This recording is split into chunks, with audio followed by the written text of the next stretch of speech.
Welcome back to the channel, everyone. All right, today's task at hand is putting this haunch in all the way around the perimeter of the building. The first thing we're going to do is we're going to pull strings between the four corners, repaint this out. I've got to go 6 inches outside the corners of the building because that's what Harry wants, so he's got a little bit of room for his form board. So we're going to paint these out quick, and then we're going to put offsets in. I'm going to probably go 10 feet off each corner, put some offsets in because we're going to end up losing those corners when we dig this haunch. Here we go. Grab a string line here, pull some strings. I had these painted, but it's been raining and they're gone. So we're going to pull a string from this corner right here all the way down to the other corner, 60 feet that way. This one's still here, but we're going to pull strings all the way around, repaint this line, measure over 6 inches, and paint another line, and then I'll run my bucket edge right on that. I've got a 2-foot grading bucket over here behind me. That'll work perfect because this haunch is 2 foot wide by 6 inches deep. So let's get some strings out and let's get going.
Offsets are in, I'll show you.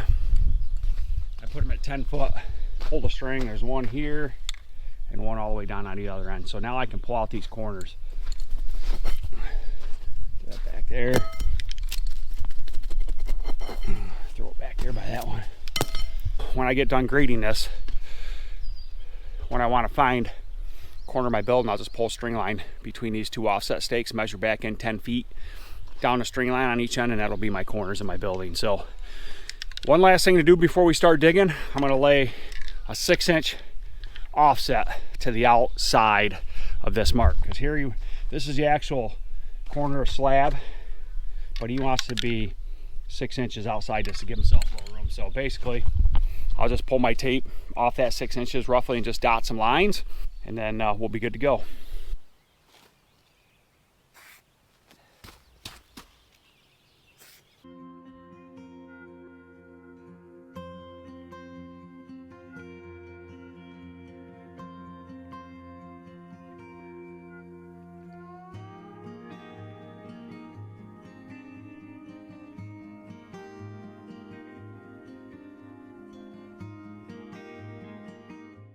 Okay, we've got this thing dotted all the way around. I'll show you. The 6 inches out past looks like a highway all the way around. So that's easy for me, being that I'm the one digging it. Got a 2 foot wide bucket, put the edge of my bucket right on that line and carry that all the way around. So all we got left to do is put this bucket on right here. So right here's a grading bucket. I'm not really sure how this goes on, but I'll figure it out. It's a little bit different cat. So I'm gonna start up the mini, track it over here. We'll get this bucket on. I'll get the laser set up and we'll be good to go.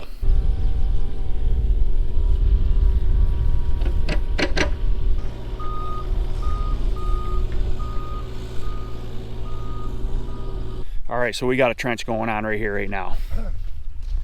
Pretty much got this backside all done. Got a special visitor out here today. How you doing, Rex? Fine, Danny. How are you doing?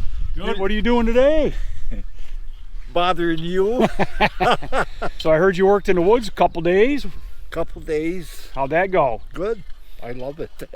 Tough going though, isn't it? Feel that? Probably feel it pretty good, you know? Up and down. Yeah. Well,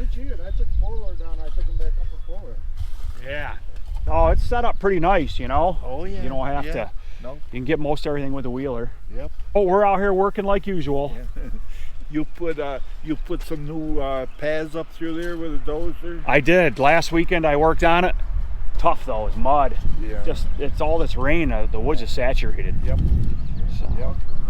And the black flies, I've never seen black flies like that in my life. It's funny because it's chilly and they should be gone. I know. You know, this time of year. No. But I appreciate you stopping up and giving us a hand, Rex. Well. Get you out of the house for a couple hours anyway. Yeah. Yep. What are we off to today? What are we doing today? Selling something? No, I have to go up to Amish auction and buy flowers. Getting to be that time, isn't it? Yeah. Yep. All right, Rex. Well, thanks for stopping by. Well, people, they really enjoyed you on the video, so I just wanted to let them know you do stop by from time to time. You have a nice day. The old man, he just keeps working over there. That's a good spot for him. We go back to work, Rex. You have a nice one. Thanks for stopping. Yep.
We are 100% dug out. I've got the four corners back in. I just did my diagonals, laid it all back out. I'll show you what we got here quick. Turned out nice. He wanted a big berm of gravel left close to the trench so he can backfill his form board with it after he stakes it all up. He wanted 6 inches, so I gave him all 6 inches. Finally, the sun comes out. First time in days, probably weeks. So I'm gonna pull strings from stake to stake again, paint it out, and I think we'll see where we're at after that. We are finally done. I'll take you over here, show you what we got. Got everything all graded, tamped in. I laid it back out for Harry, squared it all up, painted them lines, so all he has to do is drop form boards in and let it rip. So here's our front corner, paint line to the back corner, going across the back and up front. I had to pull this back a little bit. I didn't like it, so he wanted 6 inches of room, so I think he's got 6 inches of room here. So there's only one thing left I have to do, and that's bury a fuel line for the evaporator. And I'm waiting on the schematics this week from Sean up at D&G because he's got them for me. I just want to know exactly where it comes into the back of the evaporator so I know how far I got to dig. I'm just going to hand dig that. It's just a 2 3/4 inch copper lines and a conduit. We'll run it out the back for now, and then that's pretty much it. We're ready for concrete. Thanks for watching.